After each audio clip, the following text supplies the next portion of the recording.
Thank you. I'm going to adjust the camera just so that's Okay.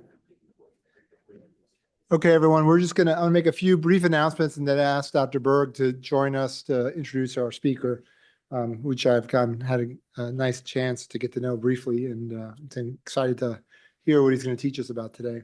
Just remind everyone, this is Cardiovascular Medicine Grand Rounds. Has no support, external support. We have encourage everyone to get on our and get CME credit for this. Just a few brief comments about the future. Here we have some fellow presentations that are coming up. And then we have a break for religious holidays. And then Dr. Weinsaft, who feeling like I'm getting old, was a fellow that worked with me a long time ago, but now is current chief of cardiology at Cornell, is going to come and really talk to us about all the great work he's been done in the cardiovascular imaging space. And Lauren Baldassari will be coordinating that visit with Bianca. So if you have any interest in meeting with him, please reach out to them. Then we have a few, several weeks now to get all our fellows in to present to us a little bit about their work or their cases that they're excited about, and that'll get us through the rest of May. So with that brief commentary, just remind everyone that our disclosure and accreditation, and ask Matt to come up and introduce Dr. Miller.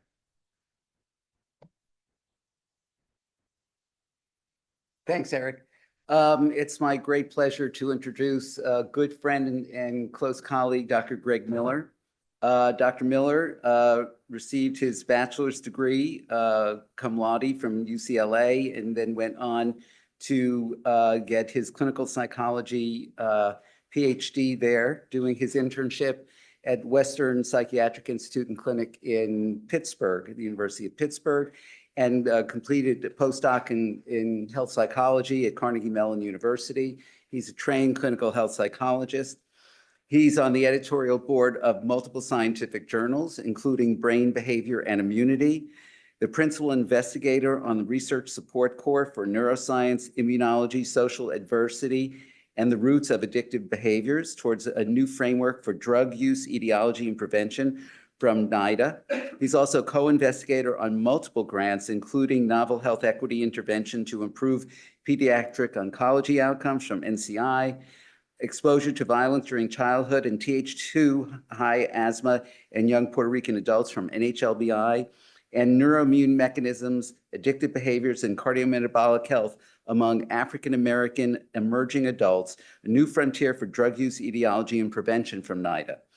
His CV has almost 300 peer-reviewed papers, and the title of his talk today is Understanding the Cardiometabolic Sequelae of Economic Hardship in Childhood. I'd like to welcome Dr. Miller.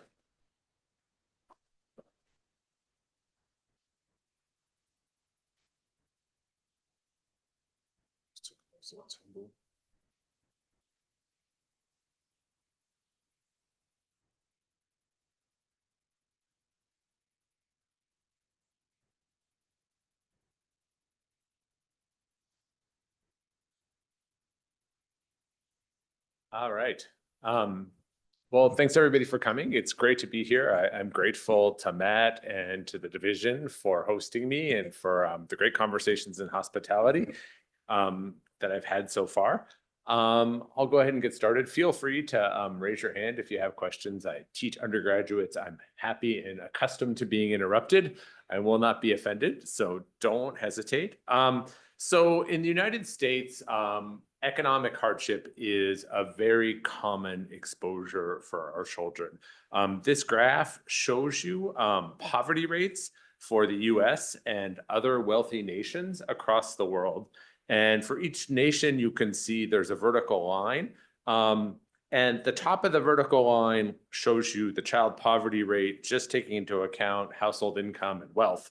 At the bottom is the poverty rate if you factor in transfer programs, so state, local, federal assistance that helps low-income families. And so the length of that line for each country tells you basically how much social assistance helps families in need. And you can see the United States on both of these metrics looks worse than almost any other peer country in the world. Depending on the estimate, somewhere between 25 and 30% of our kids live in poverty. And social scientists have spent decades trying to understand the consequences of economic hardship for kids. And on average, as you probably know, kids who grow up in financially difficult circumstances have worse life outcomes in a variety of labor market and mental health and criminal justice domains. And this has been well documented with multiple methods and across multiple studies. So you might be wondering at this point, what does that have to do with cardiovascular medicine grand rounds today? And the answer is that over the past decade or two, it's become increasingly clear that the consequences of economic hardship for kids aren't limited to mental health, educational attainment in the labor market, but also seem to expand to risk for cardiovascular diseases and other chronic health problems. So here are some data from a couple of US cohorts, and what you're looking at is ideal cardiovascular health according to the AHA across childhood. And you're looking at two different indices of household socioeconomic status, mom's education level, and dad's household income. And what you can see here is that there's an almost linear relationship between the family's socioeconomic conditions and the probability of being in ideal cardiovascular health from ages 2 all the way through 18. And it favors, of course, the children growing up in more educated, affluent households. Now you might say, okay, great, this is behavior. This is mostly behavior, and this is some simple biomarkers of early risk. Does this show up in other things that are closer to real outcomes? Here are some data on carotid IMT in kids who are 11 or 12 years old, looking at a slightly different measure of socioeconomic status, in this case, taking into account income, education, and wealth. And you can see here, there again is this linear relationship at age 11 and 12 between family socioeconomic status and early atherosclerosis, vascular remodeling. I realize there's some disagreement about exactly what carotid IMT reflects at this age, but certainly it's more than just adiposity and behavior where we see these gradients. And you might say, okay, this is cardiology. We don't trust biomarkers that much. Show me some hard outcomes. So these are interesting data. These are from the Precursor study, which is a cohort of men who graduated from Hopkins Medical School between the late 40s and the early 60s. That was when Hopkins only took men, and were followed out until middle and later adulthood to look at incident CHD. And in this figure, these men are stratified very crudely according to whether their dads had a manual versus non-manual occupation. And you can see that even with that really crude marker of childhood socioeconomic conditions, you see a gap in adult CHD incidence according to family socioeconomic conditions. And one of the interesting things about this figure for me is that all of these men in adulthood have reached what's the pinnacle of socioeconomic status in the United States, right? They've all graduated from medical school, so they're highly educated. They're physicians, so they have high status, and they presumably have fairly high income and wealth. So even when they make these big jumps in socioeconomic status, if they grew up in a family with low socioeconomic status, there's still some trace of that childhood experience in their subsequent cardiovascular risk. And there are now dozens of studies that converge on this same pattern, childhood economic conditions affecting likely risk for cardiovascular disease and clinical manifestations of it in adulthood. And you see this in classic sort of cohort studies done in social epidemiology. You see it in animal models that try to measure early exposures to deprivation that in monkeys somewhat parallel what you'd see in humans. You see this in adoption studies that have been done with Northern European databases where you can track the health consequences of kids who were born into low-income families but then are adopted into high-income families. And you also see it in clever studies done by social scientists that look at cardiovascular mortality in people born into different phases of economic cycles. And with all of those different approaches, you get the same basic answer, which is that childhood conditions in the household and the broader community tell us something about people's risk across the life course for having cardiovascular health problems. And so when people see these findings, they often have several immediate intuitions about what they mean. One of the common intuitions is that maybe this is just about bad genes. Maybe this isn't a causal relationship, but instead, perhaps there's a set of risk genes that travel in families that predispose those family members to both bad human capital outcomes. They don't do so well in school, they don't get good jobs, and they tend to have health problems. Genetics probably plays some role in this, but the animal studies and the adoption studies and the business cycle studies that I referred to are pretty consistent with the idea that that's not the only story here, that the environment matters in what is likely to be a causal matter above and beyond inherited variations. The other intuition that often comes up when people see these data is that it's about limited access to healthcare, that kids who grow up in disadvantaged circumstances don't get appropriate levels of care, and that's why they're most likely to develop early and later manifestations, cardiometabolic and cardiovascular diseases. And again, that's likely to be part of the story, but probably not all of it, because you see these same relationships in Canada, in Western Europe, in East Asia. So in countries where there is more widespread access to higher quality care that's not as dependent on income and education as it is in the United States. So those studies cast some doubt on the idea that it's just about healthcare. The other notion that people often have about these data is that it's not so much about what happens in childhood that drives later life cardiovascular risk, but that in the United States, there's not much economic mobility. So kids who grow up in disadvantaged circumstances are very likely to become adults who are economically in difficult circumstances, and that it's your adult exposure to disadvantage and poverty that's really driving this. And that's certainly part of the story, and that's increasingly become true in the US over the past 50 years or so. Mobility has become much less common. But again, the animal studies and the adoption studies that I told you about point to childhood as a potentially sensitive period where early exposures can have lasting consequences. And again, we see stratification in all the early risk factors for cardiovascular disease starting as early as age 2 or 3. So that suggests that it's not just what happens in adulthood, but that this begins early. So over the past couple of decades, our team has been trying to come up with explanations. If it's not just genetics, it's not just care access, what are the mechanisms that could connect an exposure that is inherently kind of nebulous? I'm low in social class, my family doesn't have a lot of resources, to heart disease at the other end of the lifespan.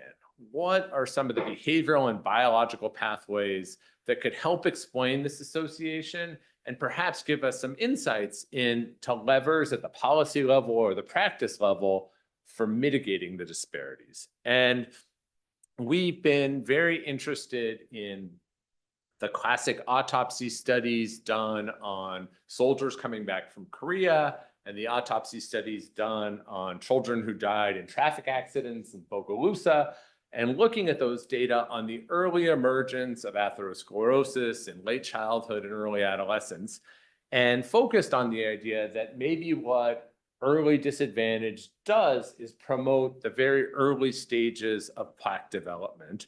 And we've been particularly interested in the idea that that might happen because the stressors and exposures that go hand in hand with economic hardship in the United States drive the mobilization and activation of monocytes, these cells that play a key role in the early stages of plaque development and migrate into the vessel wall, engorge themselves with lipids, and form foam cells. And the reason we think that is because in our society and other wealthy countries, economic hardship tends to co-vary quite powerfully with what we think of as both social and physical pollutants. So on average, kids who grow up in disadvantaged households and disadvantaged communities are more likely to be stigmatized, to experience mistreatment and discrimination, to have limited opportunity, to experience conflict in their household and in their neighborhood, and also to be exposed on average to higher levels of air pollutants, to indoor toxins, environmental tobacco smoke, and that we know from separate literatures that both those social and physical exposures mobilize monocytes from bone marrow into circulation and activate those monocytes to assume a pro-inflammatory phenotype. And we also know from studies in animal models that those cells then migrate into tissues where there are injuries and when there are infections, and they assume this very aggressive pro-inflammatory phenotype. So a lot of our work is focused on trying to understand these basic associations between growing up in disadvantaged circumstances and the activation of monocytes. And so our basic model has been something like this. The hypothesis is that kids who grow up in less advantaged circumstances show a pro-inflammatory phenotype in monocytes and dendritic cells and the macrophages that these cells differentiate into, where those cells have more aggressive responses to challenges, so to both sterile challenges and to microbial challenges, and that those cells are also more resistant to signals that scale back the inflammatory response. So if you think about the car analogy, we think that these cells, because of the stressors associated with disadvantage, their foot is on the gas in terms of responding to challenges, and the brakes aren't working so well. And the hypothesis is that over time, by having these monocytes that are especially aggressive in responding to challenges, that's going to create a low-grade chronic inflammatory response, what Peter Nathan and other people think of as non-resolving inflammation. So the first study I'm going to tell you about is a paper that we published a couple of years ago testing this hypothesis. And the basic hypothesis here is that economic hardship is going to be related to more life stress, and that life stress in turn is going to be related to this pro-inflammatory phenotype that I've talked about in monocytes. And to test this hypothesis, we pulled together a series of studies that had been done in our lab over the course of a decade or so, covering the age ranges of about 8 to 64. A couple of these studies were cross-sectional. Most of them were longitudinal with follow-up periods. And in all of the studies, we measured economic hardship by bringing together different aspects of socioeconomic status, including the education of the adults in the household, their annual incomes, their savings, their wealth, and created a composite reflecting this.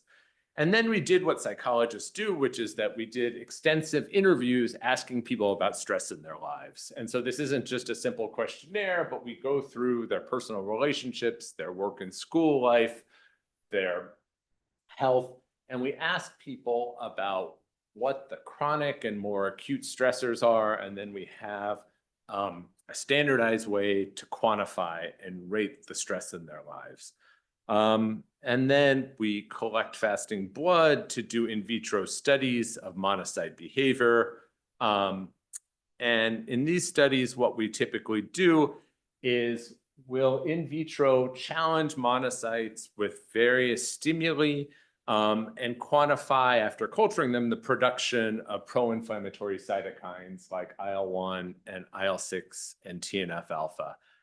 And we use various stimuli in these studies. Some of them mimic bacterial or viral exposures. Some of them mimic sterile inflammatory triggers, the kinds of triggers that you'd get through air pollution, through ultra-processed food, through cell death.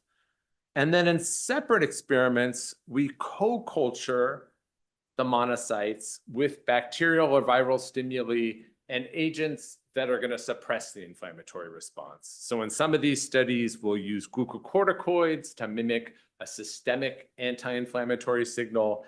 In other studies, we'll use things like interleukin-10 to model a more local anti-inflammatory signal. And again, the hypothesis is that kids growing up in disadvantaged circumstances, their cells are going to make more cytokines when they see these stimuli, and that the inhibitors are going to be less successful at knocking down that response.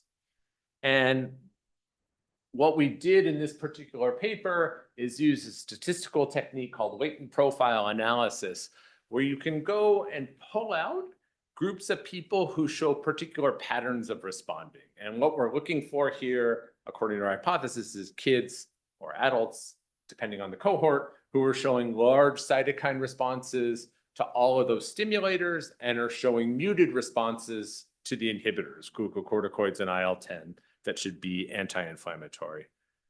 And what we find is exactly what we'd hypothesized.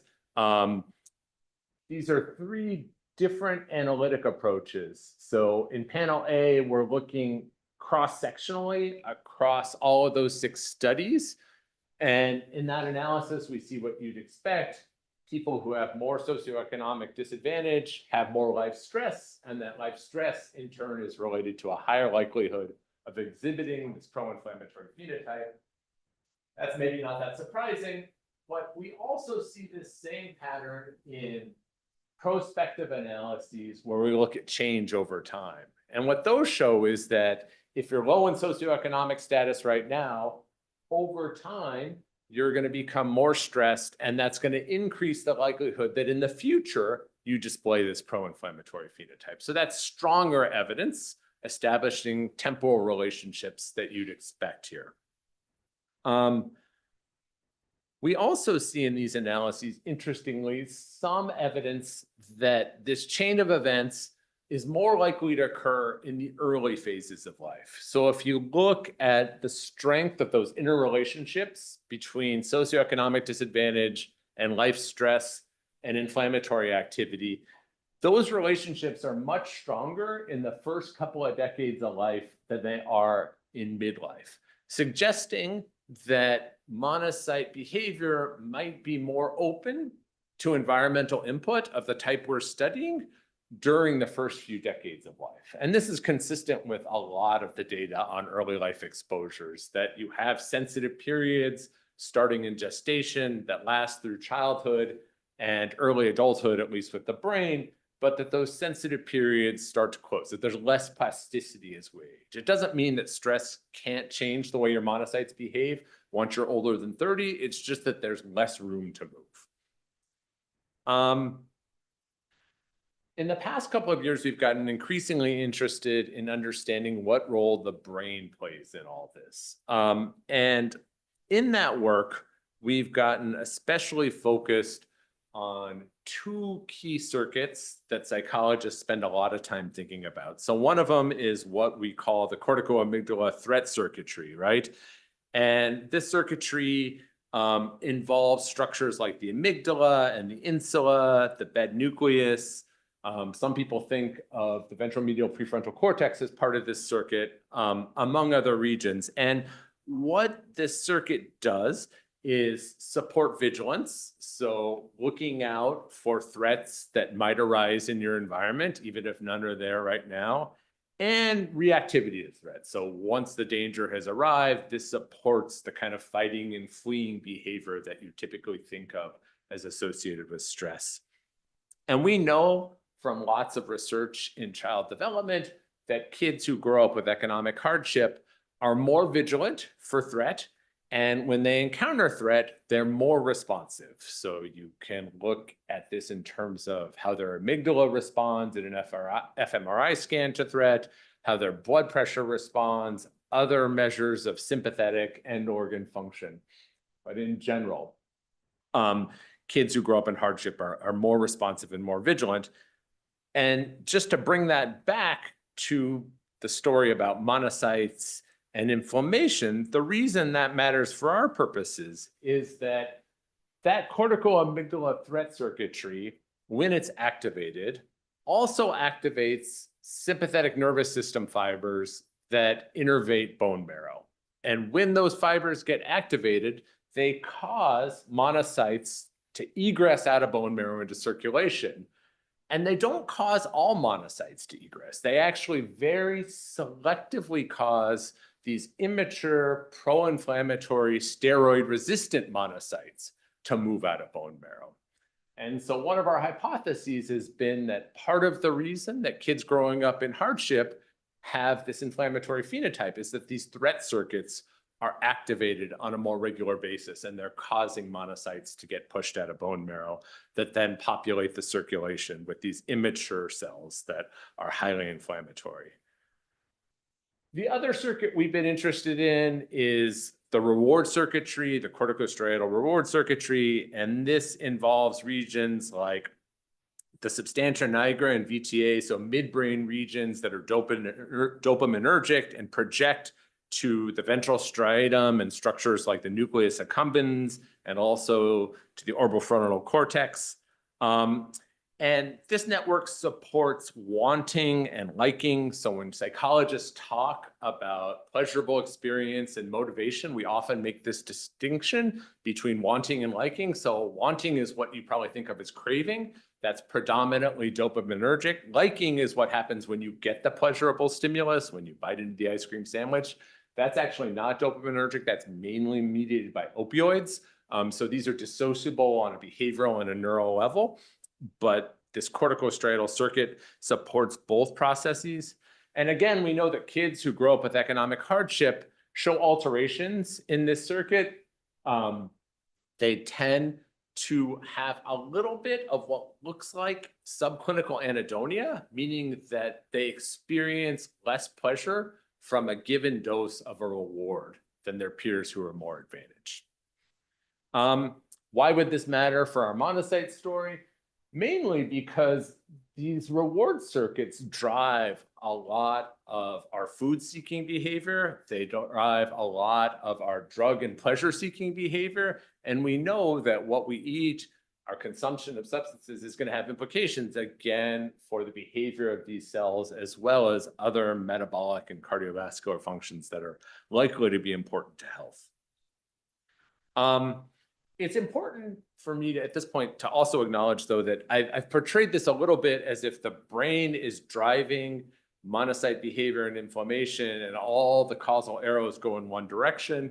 It's become increasingly clear in recent years that actually this goes both ways, that when these monocytes get pushed out of bone marrow and start an inflammatory response, say in the vessel wall or in the lungs, that some of those monocytes and the cytokines they produce circulate up to the brain, and through mechanisms that aren't especially well understood, activate those same threat and reward circuits.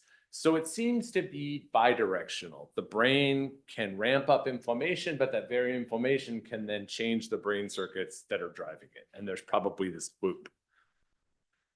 And so in some of our work, recently we've tried to test that idea, looking at this notion that kids experiencing economic hardship are going to show, as best we can tell, these connections between inflammation and activation of threat circuits and reward circuits. And so what I'm going to show you now is a study we did of a couple of hundred eighth graders in Chicago. So if you haven't had eighth graders in a while, they're between 12 and 14 years. This is a racially and ethnically and economically diverse group of kids. They pretty much parallel the city's demographics. So about a third of the kids are Black, a third identify as Latino, a third are white. We're going to look at economic hardship in terms of the income to poverty ratio of the household. And here we're going to, instead of looking at monocyte behavior, focus on circulating inflammatory biomarkers. So C-reactive protein, TNF-alpha, IL-6, drawn during a overnight fasting state. And all the kids are going to undergo a series of tasks in the scanner, looking at the bold response to threats and to rewards. So in the first task, we're going to use kind of a standard psychology paradigm where in the scanner, you show kids faces that are displaying expressions of anger. And angry faces activate this corticoamygdala threat circuitry. You can really see the amygdala light up. But as you can imagine, it lights up to different extents in different kids. And what we see is what you'd expect based on the idea that hardship is associated with this clustering of inflammation and amygdala reactivity. So you can see for the kids whose families have incomes that are at or below the poverty line, the more inflammation they show on these peripheral biomarkers, the more reactive their amygdala is going to be to these facial expressions of anger in the scanner. So these two things tend to cluster, inflammation and amygdala reactivity to threat. And that clustering is also evident for the lower income kids. So the kids whose families have income to poverty ratios between 1 and 2, experiencing hardship, but not quite in poverty. But that as you move up in terms of household income, that coupling of inflammatory activity and amygdala response tends to go away. They're completely uncorrelated in the kids who come from families with more favorable financial situations. Here's what things look like with the reward task. In this task, kids have an opportunity to win money while they're in the scanner by playing some games. And we're going to look at what happens in the bold signal in their ventral striatum when they win money. And this region is really important and key in helping us sort of judge the likely value of investing effort in going after a rewarding stimulus. And you see the same basic pattern in kids, among the kids whose families have incomes at the poverty level or below. There's this clustering of the inflammatory markers with responsivity to the money.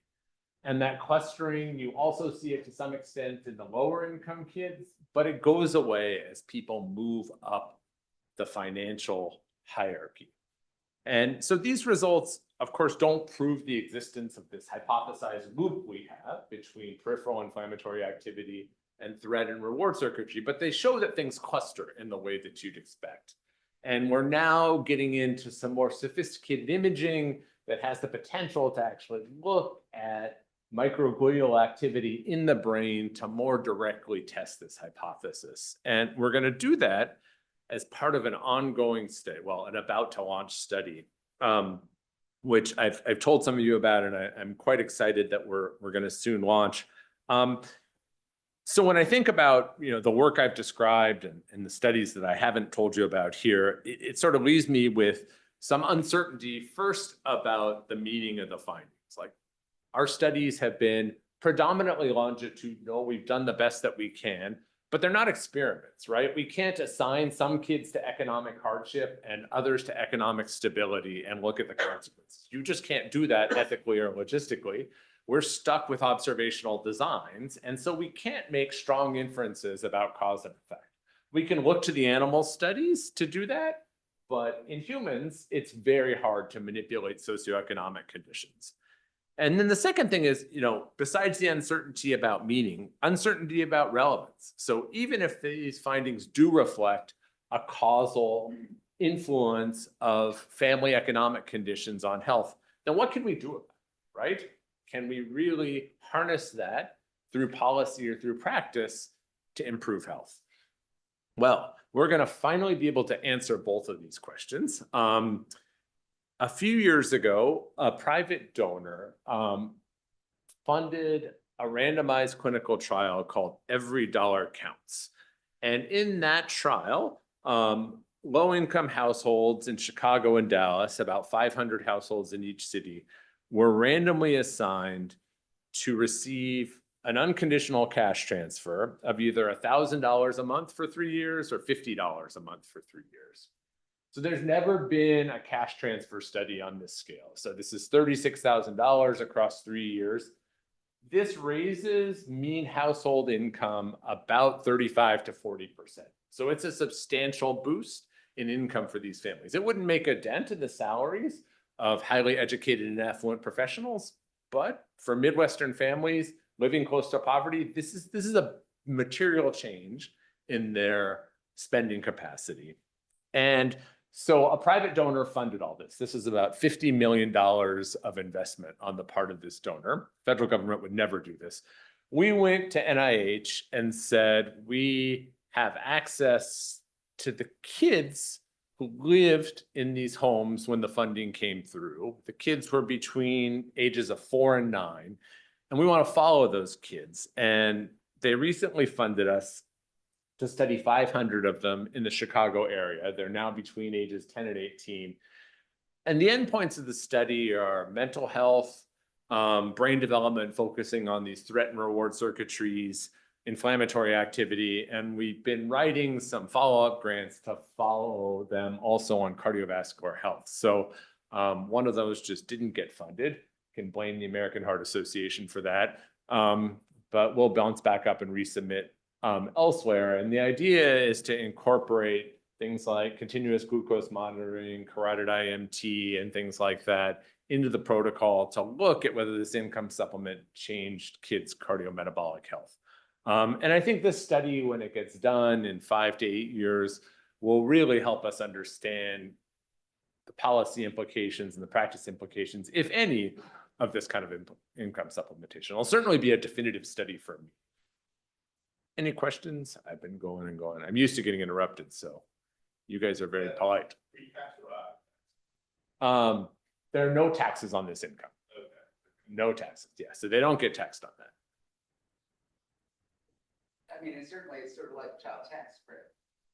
Yeah, it is sort of like a child tax, except for child tax credits are much smaller than this, and they vary from year to year, right? Depending on where your income is. So, you know, there are a lot of lower income families who actually try not to earn, so they do get the tax credit, right? And at different phases, the tax credit has been or not been a refund if you don't make enough income. So this is just unconditional cash. You could drop out of the study and say, I'm never going to take another survey.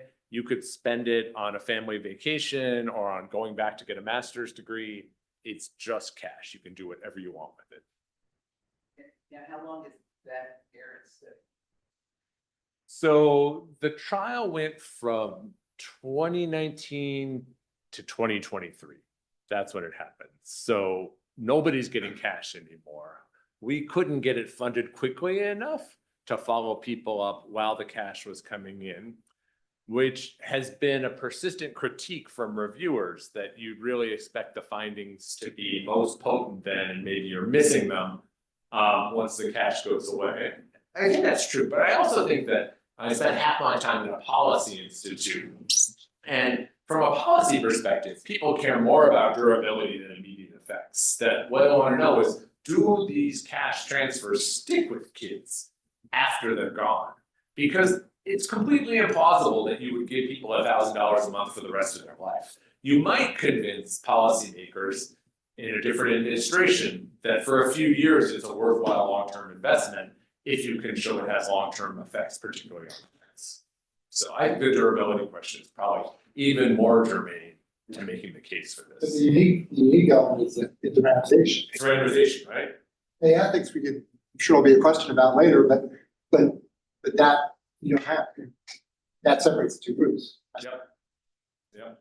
The randomization and also the scale of the cash transfer. Like nobody has put up this. There have been a bunch of cash transfer studies where people get $300, $400, $500 a month for 3 years, but this is kind of materially different. So far I've really talked about this, right? Understanding why adverse outcomes on average are more common in kids growing up with economic hardship. But as you all know, that's not always the case, right? There are lots of kids who show what psychologists talk about as resilience, right? Who have good psychosocial and health outcomes. And in fact, there are decades of child psychology studies showing that what in particular is associated with resilience and thriving in adversity is being a kid who's fortunate enough to have adults in your life who are nurturing and supportive. And those adults are often parents or grandparents, but don't have to be. Can be coaches, can be teachers. And we've wondered over the years whether that pattern of resilience, which is seen regularly with academic outcomes and psychosocial outcomes, would also extend to the kinds of outcomes we've been studying in terms of early cardiometabolic health. And the quick answer is that it seems to. I'm going to show you a quick slide from a study that we did. This is a nationwide cohort of midlife adults that's run out of Wisconsin called Midlife in the US. And in this analysis, we're going to be looking at people who are on average in their late 50s. And we're going to look back at what their likely childhood circumstances were by finding out what their parents' educational level was, which is pretty good correlate of material resources and income. We're going to look at signs of metabolic syndrome. That's what the study assessed. And then we're also going to ask people to tell us about their relationships in childhood with them. And what we see when we do this is an interesting pattern. So the red line on top that's sloped is just like what I've been telling you about. What it says is that midlife adults are more likely to have metabolic syndrome or have more signs of metabolic syndrome to the extent that they grew up in families where parents had lower levels of educational attainment. But what you also see is the blue line and the black line underneath it are much flatter than that red line. And what that suggests is that in those groups, parental education and your subsequent metabolic syndrome signs come on couple, right? They're not as strongly associated. Those lines correspond to people who have recollections of their early family environment as being more supportive, more nurturing, and more warm, right? Consistent with what you see with mental health outcomes and academic outcomes, that even under difficult financial situations and other forms of adversity, strong nurturing relationships from parents are protective, right? And can offset some of those consequences. So again, we have some observational findings. They lead to some intriguing suggestions. Can you do anything about this, right? Does it have any potential offer any potential levers to pull? We asked this question a couple of years ago in a randomized clinical trial that a colleague of ours had conducted in rural Georgia. And in this RCT, about 311-year-olds and one of their caregivers were randomly assigned to participate in a family-oriented psychological intervention or a waitlist control condition. And these are all Black families from small towns within about a 4-hour radius of Athens, Georgia. The towns are typically between about 5,000 and 10,000 people. You can characterize the families in this study as working poor in the South. So they're predominantly single-parent households, typically high school education or less for the caregiver in the household, all low income or below the poverty line. So this is a sample who's disadvantaged in multiple respects relative to the rest of the country and historically quite under-resourced. And the intervention is kind of psychology 101. So it's 8 weekly sessions led by community facilitators. Oftentimes those are teachers, nurses, social workers, sometimes clergy, who our group has trained to administer the intervention. And each week in the intervention, the 11-year-olds go off in one room and the parents go off in another room. It's typically groups of about 5 to 8 people. And the facilitator works with the parents on what we call engaged, vigilant, supportive parenting. And that's kind of what it sounds like. What it means is that as your kid is moving from being 11 years old and in elementary school at that point into middle school and adolescence, that you need to be watchful. You need to keep an eye out for trouble that might be on the horizon in their peer relationships. And if you see it, you need to intervene, but you need to intervene in a supportive and constructive way. And with parents, we talk a lot about the particular challenges that Black rural youth are going to face. We talk a lot about racial discrimination. We talk a lot about peer pressure. We talk a lot about substance use. And we give a lot of constructive advice and feedback about how to navigate those challenges, right? As somebody who's parented an adolescent, I think everybody can use this sort of advice, right? But there are a lot of specifics that are unique to this context that might not be as much the case for every parent. We have the same conversations with the kids. We talk a lot about the reality of adolescent life as a Black young person in the South. And then we bring the parents and the kids together for about a half an hour at the end of each session, and we have them role play difficult conversations about scenarios we think they're likely to encounter. And we spend some time giving them feedback about how to communicate in a way that is likely to be more effective and productive for them. So this all happened when the kids were 11. When the kids were 18, we went back out into the field and I got involved in the study and we collected venous blood, fasting venous blood. This is the first time they'd done any real cardiometabolic health workups. Everything else to that point had been focused on psychological outcomes. And what we saw, the intervention is called Strong African American Families. 8 years later, marked differences in circulating inflammatory biomarkers favoring the youth who participated in this family-oriented intervention. The y-axis here is a composite of the inflammatory biomarkers that we measured, just added up. You can see there's a clear difference between the groups 8 years later.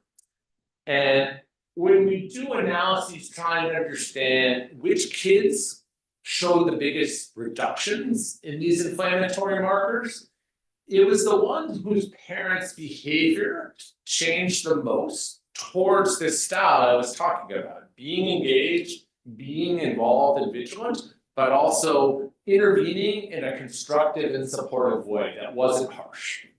And so this wasn't the only thing that was related to change in inflammatory biomarkers, but it was the strongest thing we found. So this is consistent with the idea that if you change parenting, you change parent-child relationships down the line, you likely have some benefits for inflammatory activity. So we're now in the field, almost done with a replication trial that involves measuring inflammatory biomarkers and cardiovascular health, both at study entry, at baseline, and at follow-up. We didn't do this in this study, it was an add-on later. So again, interesting suggestions that you might be able to pull social and relationship levers to improve cardiovascular health. We'll see what this next trial says. The last few years, we've been really trying to say, like, okay, if that's true, if parenting really matters, why? What is it that parent-child relationships do to potentially reduce inflammation, alter trajectories of cardiovascular health? And there's a long history of research in psychology and neuroscience looking at parenting and attachment and how that affects the development of the frontal cortex and people's ability to regulate their emotions and their thoughts and behaviors. And we've been very interested in particular in how parenting and relationships might affect the development of this network called the Central Executive Network. And what psychologists and neuroscientists think this network does, it's also called the frontal parietal network in other literatures, it's how people engage in really deliberate regulation of their thoughts and their feelings and behavior. So this is the kind of, this is the network that if you're walking by Ben and Jerry's and trying to stop yourself from going in and ordering a double scoop, you would engage, right? This is the network that gets engaged if you're starting to have intrusive thoughts about an earlier assault and you want to deliberately get yourself to think about something different, right? It's that kind of voluntary regulation of what we're thinking and what we're feeling. And what we found in a bunch of analyses is that nurturant, supportive parenting weakens the association that poverty and hardship have with the development of that network. So normatively, kids who grow up in lower income households as adults have weaker activity. What we find is that's not true if they have high levels of nurturing and support.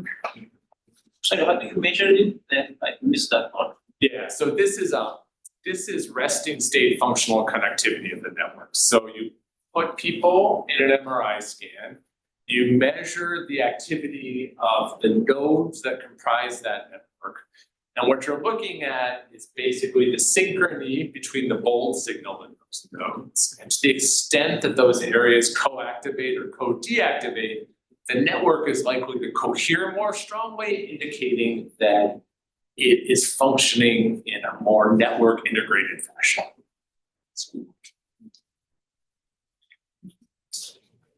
So what we think is that nurture parenting in the face of diversity strengthens this network that helps people self-regulate, right? Deliberately. Why would that matter? Well, kids, as we talked about at the beginning, who grow up in disadvantaged circumstances, are exposed to more stressors that are unpredictable and require emotion regulation than kids who grow up in more privileged circumstances. And in Chicago, where I live, for example, the most common stressor that lower income kids face of that nature is neighborhood violence, right? That patterns in ways that are so geographically predictable. This is a map of Chicago. As any of you who know the city will see, so Lake Michigan is the light blue area over there. And the blue areas are ones where, let me advance my slide a little bit, you have homicide rates that are at the US national average for that data. We're looking at block groups. So neighborhoods or block groups are census defined regions that have between about 500 and 2,500 people. The red areas, so that's the south side of Chicago, the one you see at the bottom of the map, and the west side of Chicago near O'Hare, have homicide rates that are over 10 times the national average for the US, right? So neighborhoods where homicides are occurring on average once every week to 2 weeks. That's what that looks like.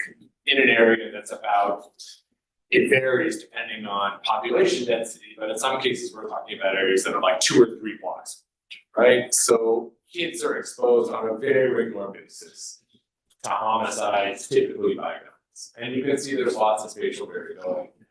And one of our hypotheses has been that this is a major stressor that activates monocytes and inflammation in low-income kids, and we've shown that in plenty of studies, but that the ability of violence to do that is going to be affected by how strong this emotion regulation network is. And this is exactly what we find, that same network that nurture parenting seems to strengthen protects kids from what seem to be cardiovascular and inflammatory correlates of violence. So I'm showing you here the first paper we did on this that looked at in 11 and 12-year-olds, things like insulin resistance. This is estimated by HOMA, signs of metabolic syndrome. That 1 and C is a composite where we just take continuous values of metabolic syndrome signs and Z-score them, and then we've got various measures of adiposity here. And in all these cases, what you're seeing is that kids who live in neighborhoods with more homicide have worse cardiometabolic health, unless they've got high connectivity of this central executive network that helps with the voluntary regulation of emotion and cognition and behavior, right? So this is a protective factor, it's a buffer. We think it's one of the brain manifestations of supportive, nurturing adults in your life.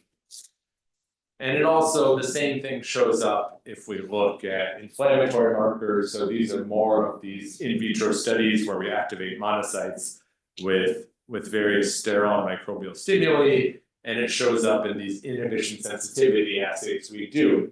Same basic patterns, like kids exposed to more violence have more reactive monocytes. The monocytes aren't as sensitive to anti-inflammatory agents, but none of this happens if those same violence exposed kids have high connectivity in this network. All right, I just want to close by saying thanks. This is part of our research team at Foundations of Health Research Center, Chicago. They get any of the credit that's due here and give me all the blame. I really couldn't do that without them. And I have just a fantastic network of collaborators at Northwestern and elsewhere who have really, again, helped make this work feasible, and our funders and trainees. And I should just express my gratitude to all of them. And I'm happy to take questions.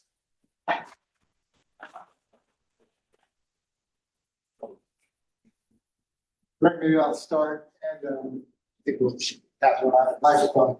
So fascinating work, and I think it's kind of evaluating what we know in our heart of hearts is true, but trying to understand the biological basis for some of what we've seen, and also so the question relates to epigenetics and aging, and have you explored these associations in relationship to whether, you know, while the inflammatory cascade may be the end product of the exposure, are there actual genetic modifications that occur that interrelate to these themes of nurturance and social deprivation in childhood? Have you done that work, or can you? That's a great question. So the question was about epigenetic potential mechanisms of the patterns we're seeing. And so we have done a lot of that work.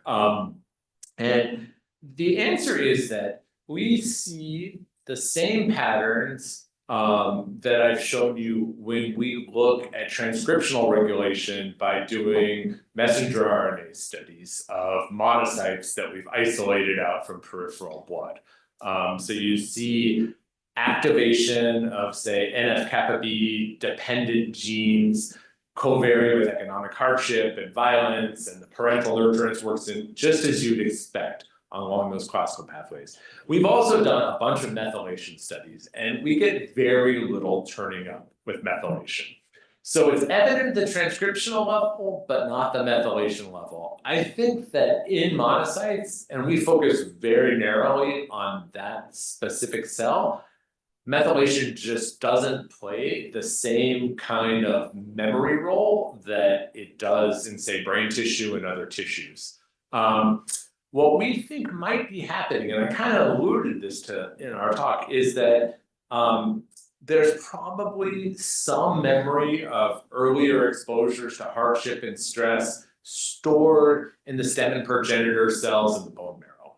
And we just haven't gotten to the point where we have been able to isolate those. But that's where I think if we were going and looking for an epigenetic mark or a transcriptional mark, we would see it. Not in monocytes that are already out in circulation. That's my best guess, but it's a great question. Yeah.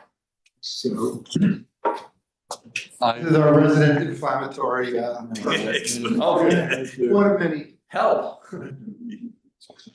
No, that's very important work, terrific work. And I've kidded with Eric that he tends to ask the question right before I was going to ask the question. So I mean, I don't know. I'd love to look at your methylation data. There's really an epigenetic imprinting that sounds like it's going on. And one of the references that you put up was something about maternal stress and athro in offspring, ApoE, which is an athro-prone strain of mass offspring. And there are a lot of stories about epigenetic imprinting in mice that get inherited. So they're inherited. So the gene sequence obviously isn't changing, but the accessibility of the genes, the transcription factors, is changing, and that can be stable over a long period of time. And that's what I'm impressed that you take 10, 11-year-old kids, and you come back 8-9 years later at the age of 19, and they may have already gone off to college or whatever, and they still have the same inflammatory profile.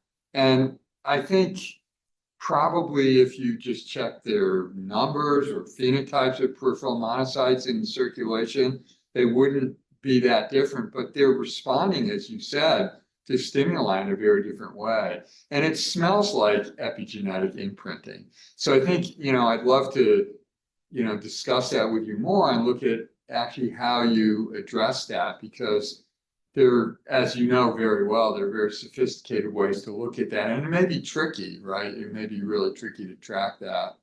Yeah, those are great points. I mean, I do think that, we have been doing the sort of simplest version of epigenetics, which is, methylation studies of bulk sets of cells, right? And so, if we were to do single cell analyses, if we were to look at chromatin architecture and accessibility transcription factors, I think we'd probably get more purchase there. And we just haven't dug deep enough yet. We've got cells frozen. It's completely plausible. It just hasn't turned up yet in the first pass.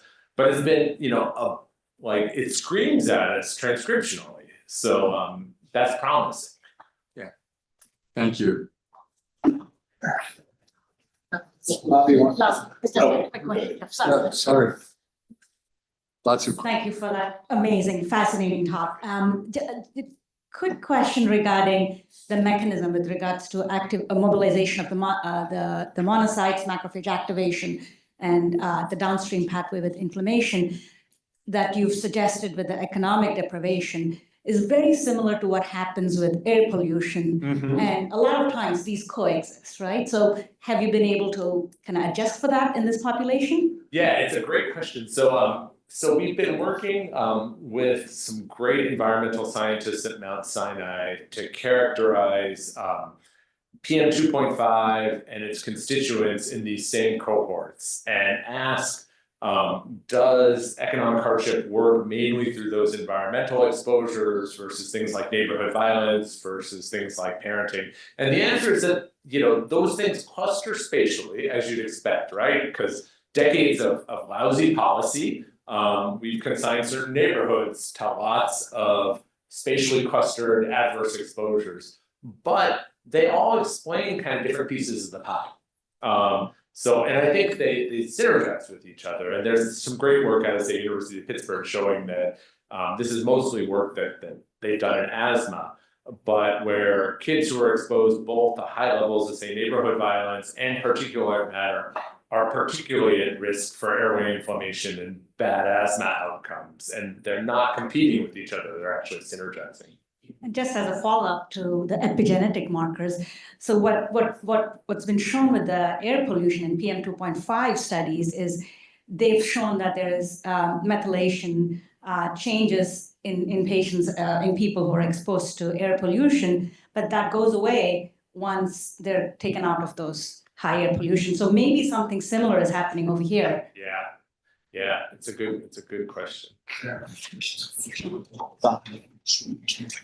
Thank you for that great talk. I'm going to ask a question from kind of the opposite end of the spectrum of some of these questions, sort of on the ethics and policy end, which is to say that, you presented a lot of compelling data suggesting, which I agree with Eric, we kind of already know in our heart of hearts, like obviously exposure to poverty, especially as a child, is probably going to be bad for you, but it's really helpful to sort of see in more granularity and with more data sort of how mechanistically that is the case. And then, of course, you propose some solutions, whether that's supplemental income, whether that's behavioral health interventions, et cetera, but all of those obviously cost money.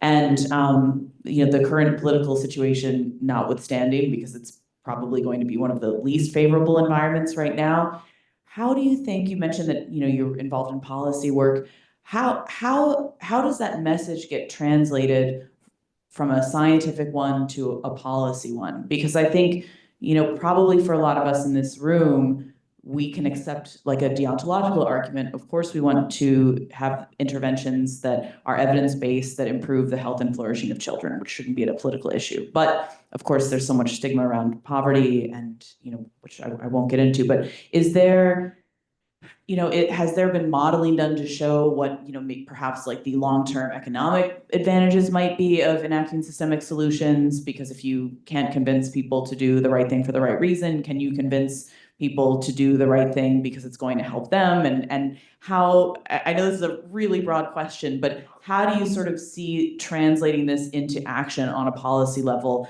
that's going to have going to appeal broadly to a large swath of people from different parts of the political spectrum? I want to answer that in two parts. It's a great set of questions. So first of all, I'm heartened to say that you guys know that in your heart of hearts. I've been doing this work for like 25 years, and for the first 15 years, I would go give grand rounds, and nobody would say that. People would say, what the hell does stress and socioeconomic status have to do with cardiovascular respiratory health? And I'd get that from physicians who saw patients. And I spent years going and giving these lectures and doing work and saying, no, we can speak the same language as some of you do in terms of underlying pathophysiology. Look, these exposures matter. And I think the environment for that has changed, right? I think in this decade, I think partly because of what happened in Minneapolis with George Floyd, and partly because it's become clear that a lot of chronic health problems don't originate in late adulthood, but early childhood. People are more aware of this stuff, and that is great.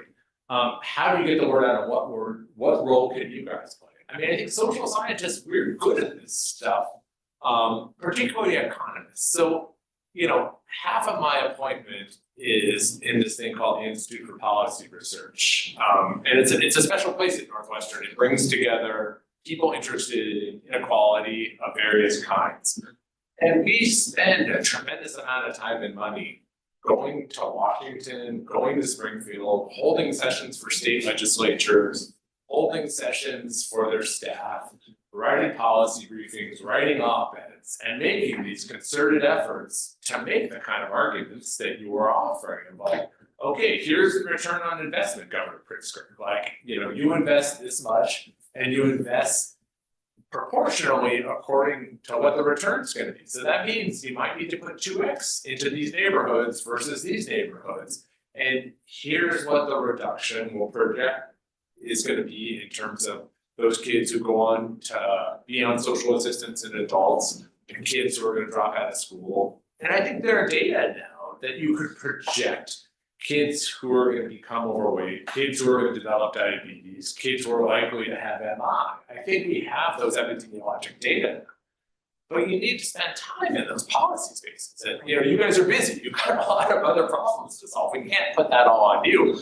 But I think there's a certain amount of partnering that really could happen and needs to happen between social scientists who want to do this policy-related stuff for a living and physicians and public health professionals interested in changing policy. Like, you guys can't do that on your own. You got plenty to keep you busy. And we can't do it on our own, right? We need input. But I think the data are there. And those cases have certainly been made for non-medical outcomes, right? I think legislatures get in the educational sphere, and the human capital sphere, and the criminal justice sphere. Every dollar you invest in disadvantaged communities is going to pay back like 5 to 10. That is out there. And it's out there with brain development. Two more brief questions, John, first, and then Arya can finish us off. Really interesting studies, thank you.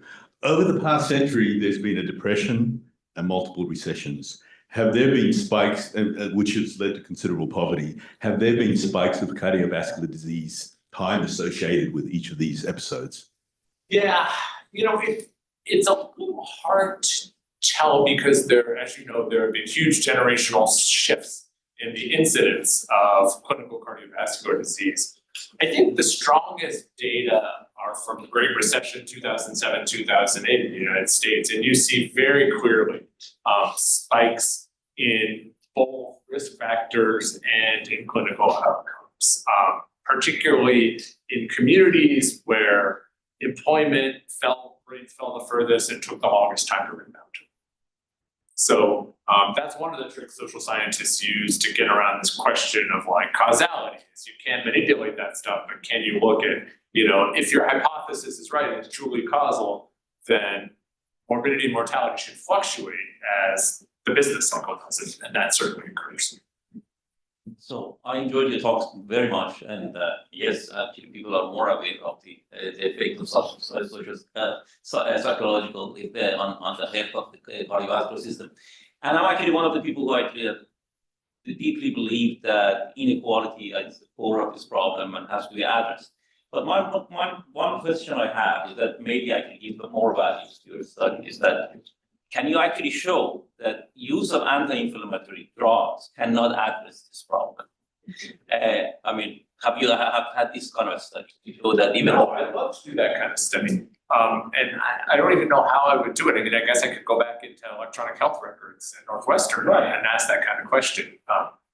That'd be a great way to do it.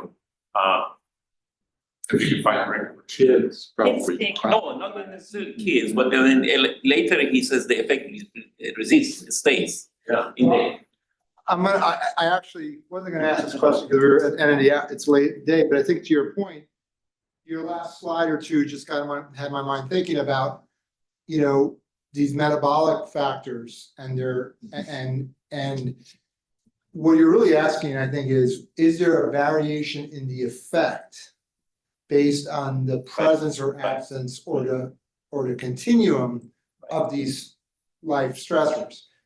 And knowing that, would we ideally target populations differently for different measures? I was thinking of the GLP GIP story, right? Because everyone's thinking about that now. Right. But you know, when you show those data that are long lasting impacts on metabolic effects, leptin, you showed, maybe that's a category of people who are gonna have the greatest bang for the buck in getting that started relative to someone else. But those are things that have to be tested, obviously, but that's kind of how you would do it. Yeah.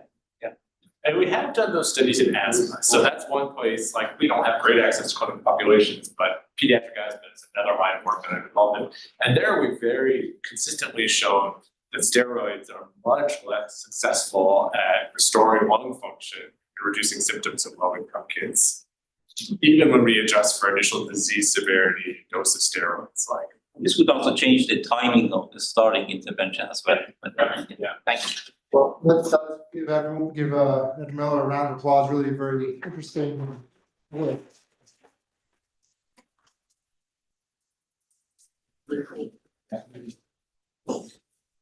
Oh, this is just That was a great talk. But again, to the point that Ari was making, I was. So many factors that You know that. That modified how we. but I like the way that it Timeline of it. might or- play in. It was crazy. Very, very difficult to do. On one hand, it's heavy and. If you could. Completely.